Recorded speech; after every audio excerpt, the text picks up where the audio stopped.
Magandang umaga sa mga manonood ng TV48.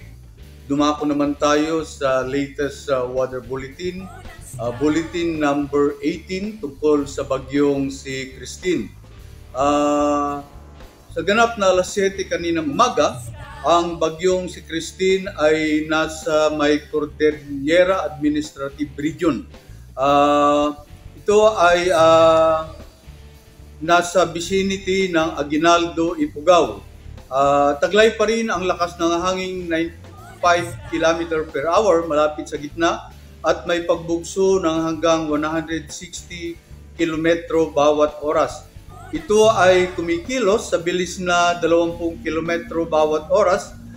Pakanluran, ang bagyong si Christine ay inaasahang nasa layong 145 kilometro, kanluran, timog kanluran ng Ilocos Norte sa susunod na 24 oras.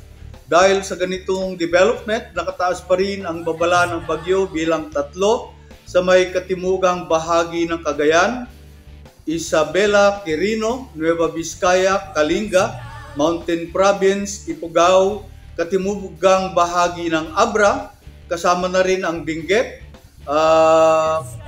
hilaga at gitnang bahagi ng Aurora, ang hilagang bahagi ng Nueva Ecija, ang Caranglan, Lupao, San Jose City, Pantabangan, Gimba, Talavera, Rizal, Bungabon, Talugtog, Sayan City, Upmuños at Nampikwan.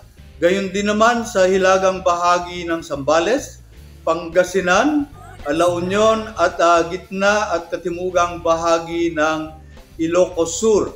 Samantalang ang babala ng bagyo bilang 2 ay nakataas pa rin sa Ilocos Norte, iba pang bahagi ng Ilocos Sur, Apayao, ibang bahagi ng Abra, Cagayan kasama na ang Babuyan Islands, iba pang bahagi ng Aurora, gayon din naman sa iba pang bahagi ng Nueva Ecija, Bulacan, Tarlac, Pampanga, Zambales, Bataan, Metro Manila, Cavite, Laguna, Rizal, Batangas, kasama na rin ang Pulilio Islands.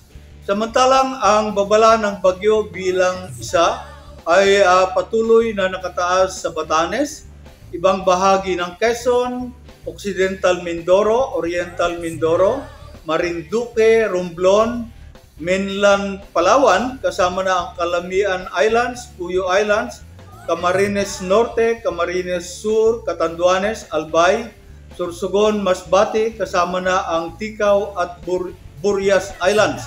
At sa iba pang bahagi ng Mindanao, ang Aklan, Capiz, Antique, Iloilo, Bantayan Islands, Northern Samar at Biliran, northern portion ng Eastern Samar, kasama na ang hilagang bahagi ng Leyte, kung saan ang mga lugar na nasasakop ng babala ng bagyo bilang 3 ay inaasahang makakaranas ng bugso ng hangin mula 89 hanggang 117 km per hour sa susunod na 18 oras.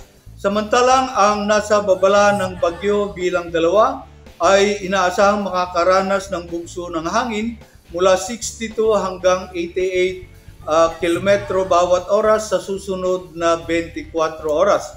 Ang nasa babala ng bagyo bilang 1 ay inaasahang makakaranas ng bugso ng hangin mula 39 hanggang 61 km per hour sa susunod na 36 na oras. Ang bagyong si Christine ay inaasahang dadaan sa may dulong hilagang Luzon sa susunod na 12 oras at inaasahang lalabas sa may kanlurang bahagi ng Ilocos Region ngayong hapon. Ang bagyong si Christine ay inaasahang kikilos pakanluran, hilagang kanluran papunta ng West Philippine Sea at inaasahang lalabas ng ating Philippine Area of Responsibility bukas October 25 ng hapon. Ang bagyong si Christine habang dumadaan sa may Hilagang Luzon ay inaasahang bahagyang hihina, bagamat posible yung pag-downgrade niya into a tropical storm. At inaasahang lalakas paglabas ng ating Philippine Sea. Sa ganitong development, pinapayuhan yung ating mga kababayan, lalong-lalo na yung mga nasa babala ng bagyo bilang 3 sa Nueva Ecija na gumawa ng mga kaukulang pag-iingat, mag-antabay sa babala na ipapalabas ng Pag-asa at makipag-ugnayan sa ating mga local disaster management council.